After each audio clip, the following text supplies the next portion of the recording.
menghadirkan saksi-saksi. Alat bukti yang kita hadirkan bukan hanya keterangan saksi saja. Ada bukti surat, ada petunjuk, ada saksi, ada ahli, bersesuaian semua. Kalau di dalam pembinaan itu kategori dia bersesuaian. Keterangan saksi yang kita hadirkan keterangan saksi yang bersesuaian. Malah kalau keterangan saksi ada yang tidak bersesuaian, ada beberapa keterangan saksi yang saling mematahkan. Pada saat pemeriksaan terdakwa malah menggugurkan keterangan saksi-saksi Alisat yang mereka hadirkan. Nah, kalau saksi testimoni di audit itu memang dilarang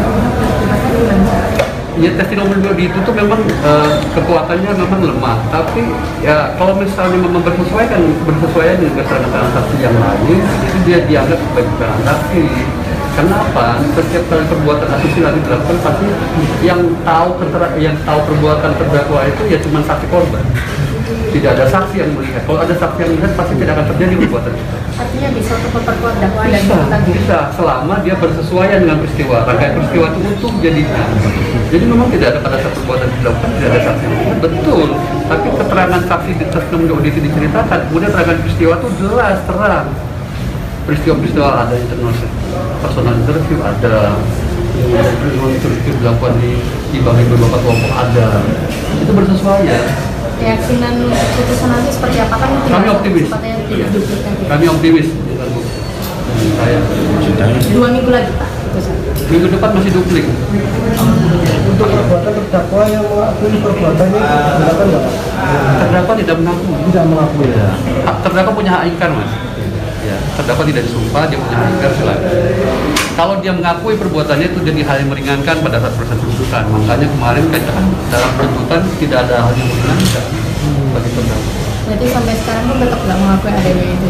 Oke. Yang pertama kami mengapresiasi proses tahapan ini sudah masuk ke tahap replik ya. JPU juga sudah memberikan argumentasinya secara hukum, kami hargai.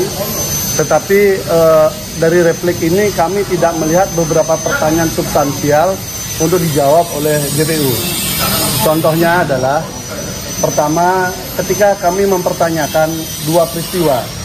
Satu, peristiwa kejadian pertama, yaitu bagaimana kisahnya ketika dari proses wawancara jam 7 pagi, kemudian baru jam 11 malam, baru jam 11 siang, kemudian terdakwa mengajak yang ngaku korban ini kemudian diperkosa. Sementara dari jam 7 itu posisinya itu sudah posisi telanjang. Artinya yang perempuan ini sudah dibuka baju, sudah diupacarai, sudah hijab kabul, macam-macam. Dari jam 7 itu sampai jam 11, itu ngapain saja tidak pakai baju gitu loh. Kenapa pemerkosaannya baru dikonstruksikan jam 11? Itu satu. Tidak dijawab juga itu. Artinya dengan tidak dijawab itu berarti peristiwa itu sangat mungkin itu peristiwa yang fiktif. Kalau dia memang betul, pasti bisa dijelaskan kan, bahwa jam 7 sampai jam 11 ketika sudah buka baju berdua, telanjang berdua itu ngapain? Kenapa kok pemerkosaannya disebut jam 11? Ada nggak peristiwa pemerkosaan, orangnya sudah sama-sama buka baju, menunggu 4 jam dulu baru kemudian pemerkosaan terjadi? Ada nggak? Ini kan akal sehat kita yang bicara ya. Akal sehat kita bicara, dan itu peristiwa dari dakwaan. Dakwaan di tuntutan disebutkan, kita pertanyakan, tolong jelaskan bagaimana peristiwa itu. Kalau menurut saya, kalau kita 4 jam nggak pakai baju, nggak ngapa-ngapain, masuk angin lah. Itu Sir. Kemudian yang kedua, peristiwa yang kedua juga tidak ditanggapi.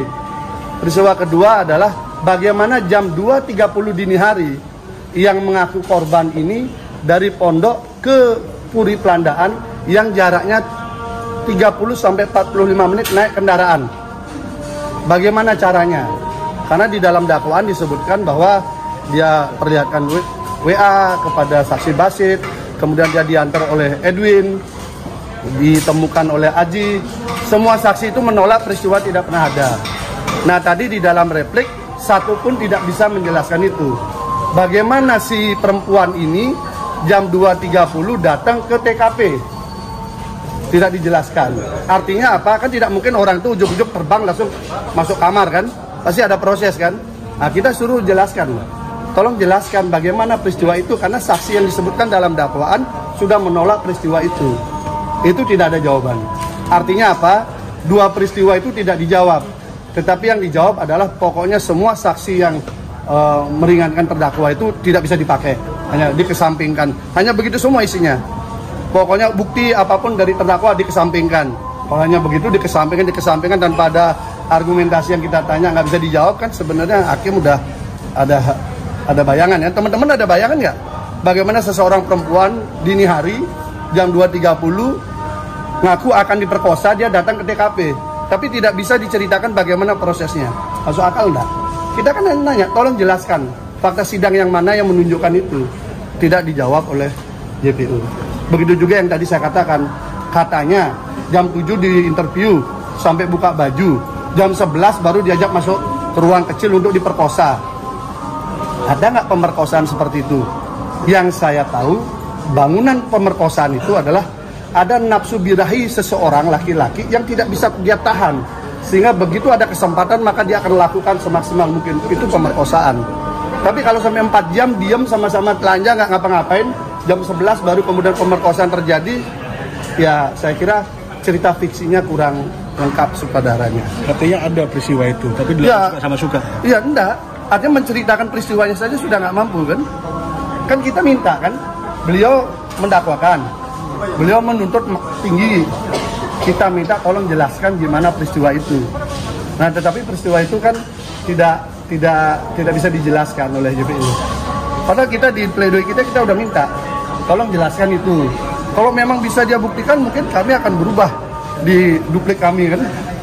Mungkin akan diubah, kami akan apa-apa, tapi tidak ada. Dan akal sehat kita kan masih harus kita rawat. Selain soal rekayasa yang kami yakini itu ada, maka akal sehat kita rawat. Jelasin loh, kalau memang bukan rekayasa, bagaimana si yang aku korban ini bisa sampai ke situ? Jam 2.30 dini hari loh, gelap gulita di sana. Kita sudah ajak untuk on the spot, kan tidak ada yang mau. Biar lihat lokasi kan, oh dari sini loh jalannya ke situ, naik mobil berapa lama, biar tahu, kebayang jadinya. Nggak, apalagi kemudian menunggu sekian jam, ayo sampean udah nggak pakai baju, yang perempuan nggak pakai baju, nunggu sekian jam sampai jam 11 baru niat perkosa gitu loh, gimana? Coba itu kasusnya seperti itu, baca aja dakwaannya. Pak Gede, memangnya betul keterangan yang saksi Adecah saling mematahkan? Oh enggak, justru saling menguatkan. Yang lucu adalah nama-nama yang ada dalam dakwaan, nama-nama yang disebut oleh saksi yang mengaku korban itu tidak dihadirkan oleh JPU. Kenapa? Malah kami harus bersusah payah menghadirkan. Padahal sebagai penegak hukum kan sudah di BAP di polisi, kalau dihadirkan justru saling menguatkan kok. Yang mana saling mematahkan? Justru saling menguatkan, makanya mereka mengesampingkan. Kalau memang begitu kan dipakai dong. Kalau memang itu saling ketidaksesuaian, pertentangan, kan harus diambil sama JPU dong. JPU ini loh, keterangan ini melemahkan, enggak kok. Sama JPU ini dikesampingkan semua, alat bukti dikesampingkan semua. Walaupun ada diakui oleh saksi korban, yang aku korban. Contoh chat yang dikesampingkan karena tidak ada pemeriksaan laboratorium forensiknya, itu alasannya. Emangnya visum tuh fotonya dokter ada laboratorium forensik? Gak ada juga. Giliran itu dipakai, giliran ini tidak. Kita harus netral lah, karena namanya penegak hukum di biaya negara kan harus netral, dia melihat keadilan. Kan beda kan. Disiapkan untuk duplik minggu depan apa? Ya pasti kita simpulkan bahwa pertanyaan kita nggak mampu dijawab oleh JPU. Oke. Kan ini sederhananya kan. Yang lainnya adalah tambahan. Kami melihat cukup banyak kejanggalan, mungkin pas duplik kami sampaikan. Oke. Mungkin itu nanti kami share lah. Ya, makasih ya.